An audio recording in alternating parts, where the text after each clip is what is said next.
Begitu kita dengarkan malam hari ini ibadah yang Rasul perintahkan, sholat witir kan, sholat duha kan, tetap saja lakukan sesuai dengan kemampuan. Jangan terlalu obsesi yang akhirnya kita lakukan sekali lalu kemudian tinggal. Malas sekali kalau sholat. Itulah jahadu fina, kita paksakan untuk melakukan, kita latih. Nanti kalau kita buka kitab Minhajul Abidin Imam An-Nawawi,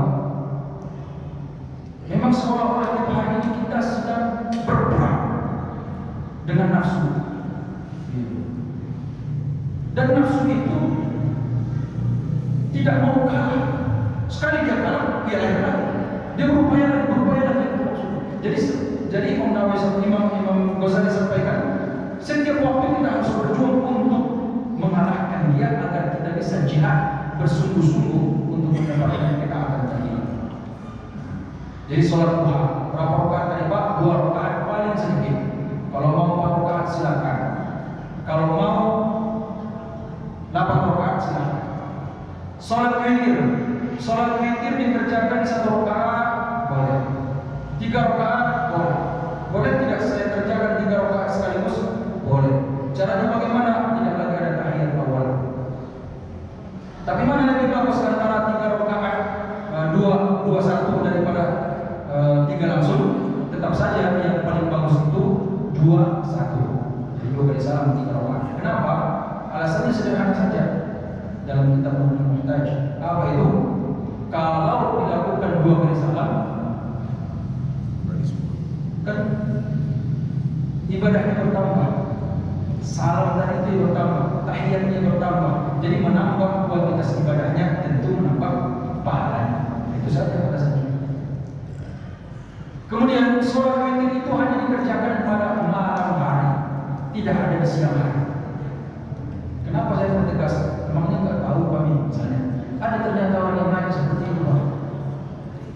Iya kan? Mungkin beliau udah tahu sebelumnya, tapi yang namanya tua gitu kan, banyak tanggungan sana sini, lupa lagi. Bertanya sama saya sendiri pernah dalam kajian, Ustaz, kalau sholat witir itu boleh tidak dikerjakan di siang hari? Jadi maka saya pertegaskan, tidak dilakukan di siang hari, dilakukannya hanya malam hari. Sholat duha dilakukan hanya pada waktu duha. 4 rakaat mau kita kerjakan 4 rakaat sekaligus boleh, dan tidak perlu ada tahiyat awal. Mana lebih bagus 2 atau 4? Sama jawabannya dengan yang tadi. Sholat duha. Ustaz, betul tidak sholat duha itu akan mendatangkan rezeki? Itu motivasi.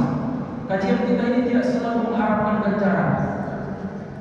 Mengharap itu aja apa?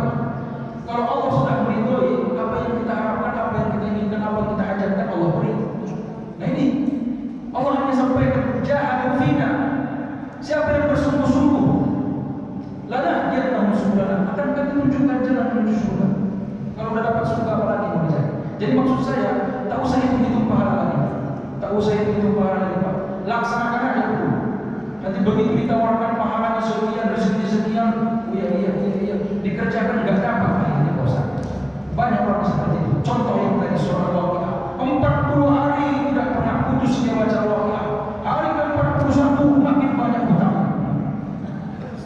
Hari ke-42 benci dia Al-Quran. Memang Pak, mana Ustaz itu? Oh, jeritnya Ustaz itu bawanya barang. Bohong kau, meninggal Ustaz. Ya itu tadi, karena mengharapkan ganjaran. Ya kadang-kadang Allah bukan tidak mau kasih, Allah kasih tapi menunggu momen yang tepat. Nanti mana tahu yang diharapkan itu misalnya dia baca Al-Waqiah dengan tujuan untuk mendapatkan rezeki bangun rumah. Begitu 40 hari dia baca Al-Waqiah 3 kali berturut-turut per malamnya, enggak kunjung putus. Allah kasih dia rezeki min haitsu la yahtasib, dari jalan yang tak diduga. Dapatlah uang 500 juta. Apa di otaknya? Beli baju mana?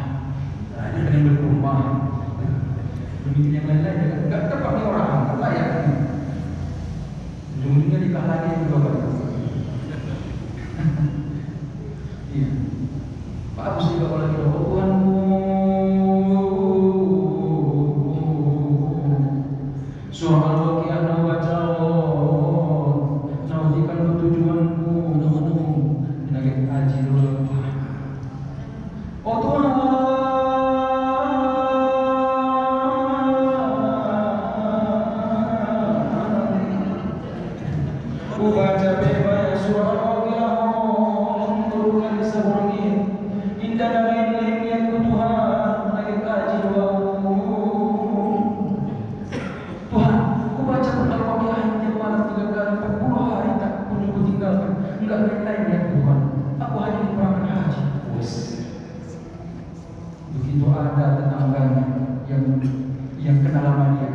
menjual warisan misalnya, diajak untuk mengawali haji, mau ikut haji, dia ada di situ, Pak, maaf, kalau duitnya boleh. Jadi kalau nggak mau ikut haji, masih ada lagi yang mau mencari, ada lagi cita-cita yang lain. Malah berarti nggak cocok nih orang. Jadi sebenarnya di situ, kenapa Allah tak kasih? Ya memang nggak cocok kita terima saat itu. Kita belum mampu mengkondisikannya. Jadi apa yang kita rasakan sekarang ini itulah yang tepat. Oh, jangan berpikir kalau dia sudah alim, sudah pakai serban, kemudian dia dihormati orang lalu mantap kali, belum tentu. Begitu datang si Dewi, silap juga dengan Mas. Iya. Nah itu tadi. Jadi jangan dulu berpikir, ini saya mau hantarkan kita semua, tidak lagi soal ganjaran. Memang iya, ikhlas itu ada 3 kelas. Ada ikhlasul ulya, ada ikhlas wusta, ada ikhlas adna. Ikhlas adna, ibadah kepada Allah berharap masuk surga dan supaya terhindar dari neraka. Ada ganjaran di situ.